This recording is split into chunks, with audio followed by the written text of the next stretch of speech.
blessed are the cheesemakers. Well, hello there, my friends. Welcome back to the Scott Reed Project. As you can see, I'm in the beautiful Preseli Mountains or hills, whatever you want to call them, in Pembrokeshire. Now, in this village down here, if I could point with my finger, these buildings, there is a cheesemaker, and we are going to go and check it out because I fancy some Welsh Rarebit on toast. Now, we're going to just take a little mosey down. I've just climbed up the top of the hills and I'm hungry. So let's get down there, see what the crack is.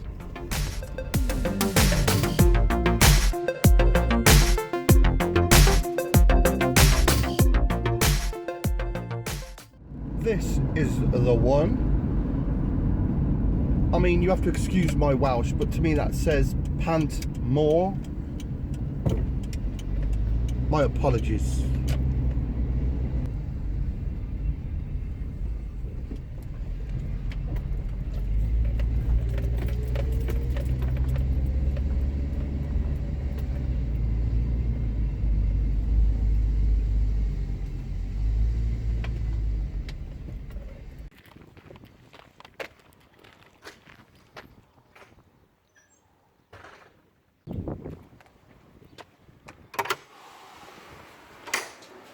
How's things? Very well, mate. You? Yeah, good, thank you.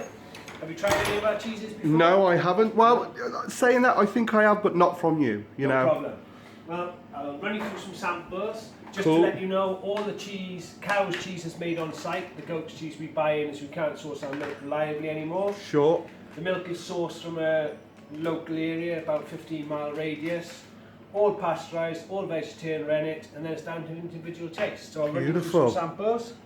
We'll start with the mildest and work our way up through the flavours. This is cow's Cerwyn. It's a mild, unpressed cow's cheese. It's got quite a lot of flavour for the mild cheese, so hopefully not flavourless. No, that is nice at the back. Yeah. I say for mild, Yeah. it's got flavour. Yeah, right, yeah.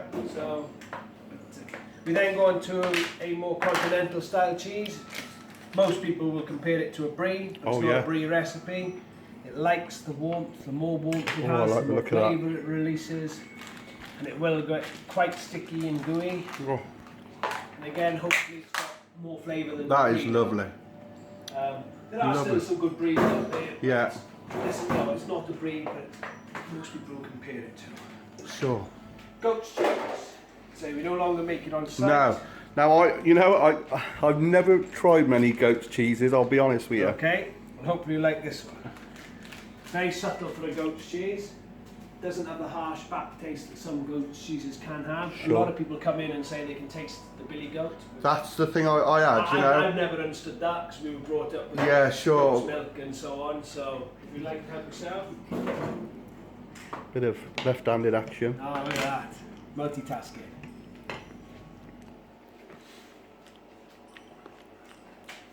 That is good. Yeah, so we're very pleased with the product. We used to make one that was subtle, but I think this is even more subtle than what we used to make. So, we're back to a cow's cheese now. This one's been sprayed with a honey mead wine. Yeah. So it's got a slightly sweet smell, more of a yeasty aftertaste. Again, it appreciates the warmth. To get its full flavour, you've got to know everything it says on the packet. Do not keep refrigerating. Yeah.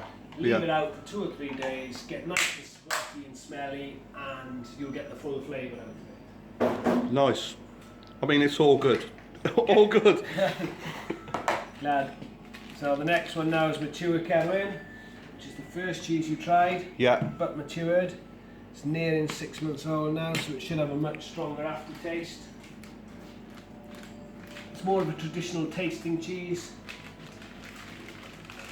It's exactly the same recipe as That is awesome. Good. Yeah. With the cow's cheeses, they're all made with the same recipe. So, except for the mature one now, they'll probably all be the same batch. They're just matured slightly differently. Okay. I'm going to take some with me. I'm going to take some. Grand. They come in sort of 200 gram packs. Yeah. Somewhere between £3 and £4 a block, depending, because the goat's cheese is Yeah. a bit more. And it's down to taste, so whatever you like. I'll take one of the. I like the smoked goat's cheese. I'll have one of them. Certainly. And one of those matures, can I? Okay, Thank you. Certainly. And if you want them, we can send them to you any time as we do Excellent. mail order. Yeah, thank you. The fridge is looking a bit bare as I'm just about to start restocking. Been doing the phone rounds because we sell to shops, delis, restaurants, we'll ever take it, we'll try and get it. But these sizes are right, that's slightly larger than the 200 grams. Yeah, that's great. Absolutely fantastic. Well, thank you, Jason. Well, thank you very much for your time. I'm going to custom. You're welcome, mate. If you like them, you can get them sent to you anytime through mail order. Cheers, mate. UK. Cheers. Lovely. Thank you. Bye.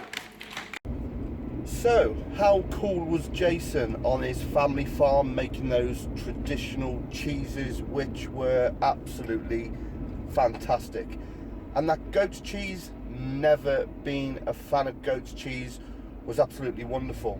I'm a convert. Anyway, next we need 2 more prime ingredients. One is a decent loaf of bread. You've got to use your loaf, man.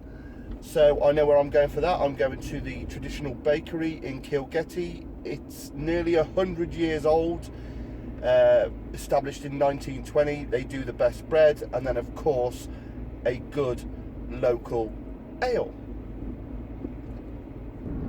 So for this ultimate Welsh Rarebit, this cheese on toast with attitude, we need a decent loaf of bread.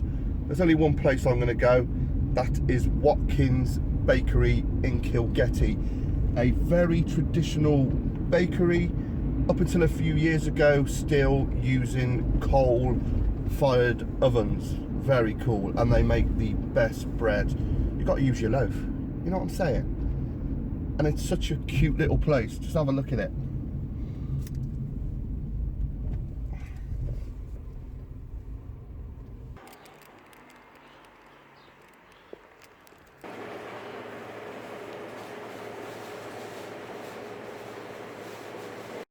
So I've got my cheese elements, I've got my bread. Next I want to go and get a decent local ale, but first thing I'm going to do is walk my trusty pooch. Not a bad view, is it? Looks like another gorgeous day down here in Pembrokeshire. Absolutely stunning first thing in the morning. Look at that. Pretty much got the beach to myself.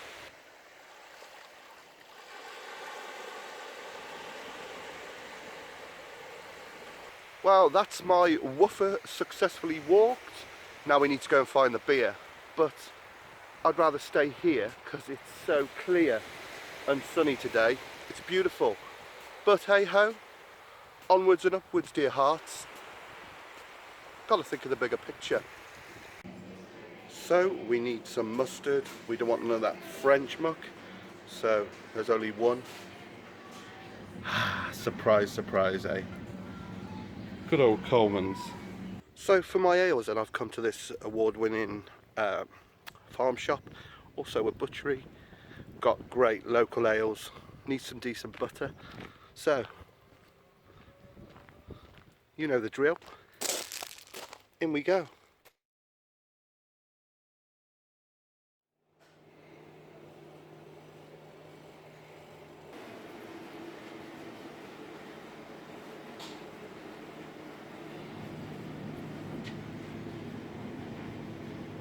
Okay then, so we have got our ingredients. A lovely Pembrokeshire bitter from Gwaun Valley Brewery, stunning.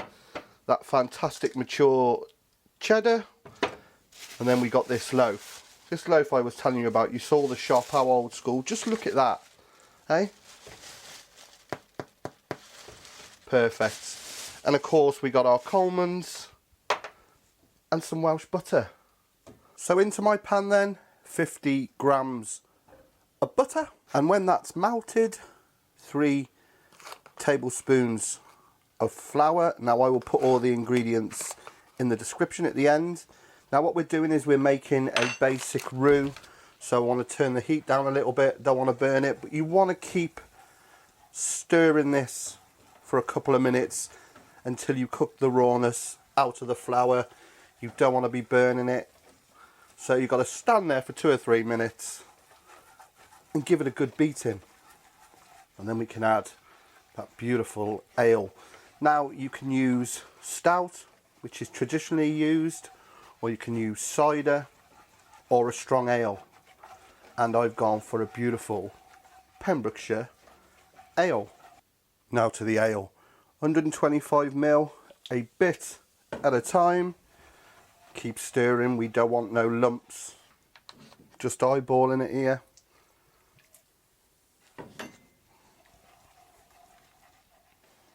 Now I want this to be quite thick, so I'm just going to put a little bit more in. But you can see there's no lumps in that. Nice and smooth. Now we need to add our mustard powder and good old Worcestershire sauce. So in with my Coleman's, I'm going to use a decent teaspoon, maybe 2 teaspoons, and then just on a gentle heat, still just constantly stirring. We want to add good old Liam Perrins Worcester sauce. 2 of my favourite ingredients, Worcester sauce, Coleman's. Now I'm going to put quite a bit in because I love the stuff. Can't beat it. Well, you can, just like that. So we'll give that a mix. Nice and thick.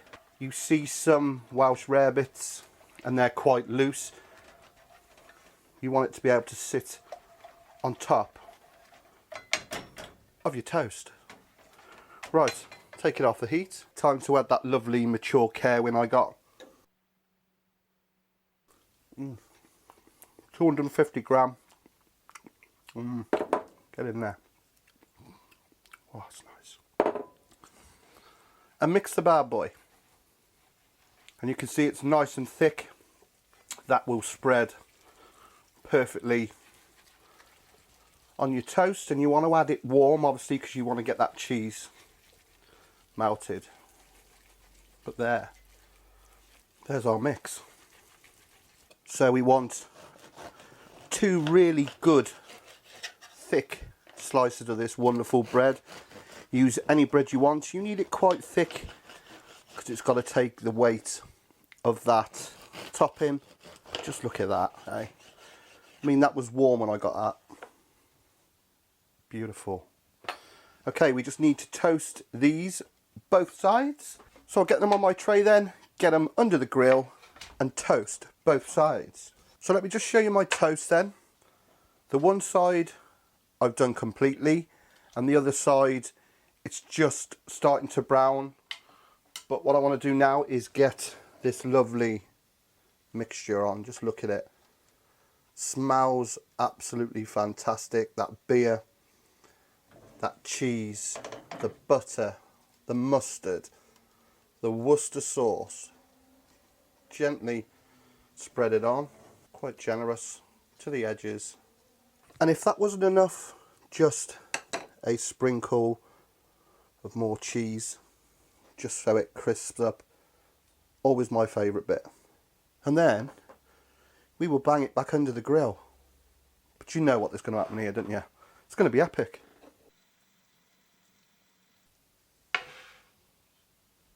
Take 1 piece of that molten lava. Have a look at that. I mean, you can take it as brown as you want to. I think for me, that's perfect. It all depends on your cheese as well. But that is awesome. 1 more final flourish, because it would be rude not to. Give it a bit of diamond action, and then a bit more Worcester, sit in them grooves. And there it is, my Welsh Rarebit. Okay then, so this is cheese on toast with attitude. This is cheese on toast that rides a motorbike. It's got a leather jacket. It's in a heavy metal band and got a supermodel girlfriend.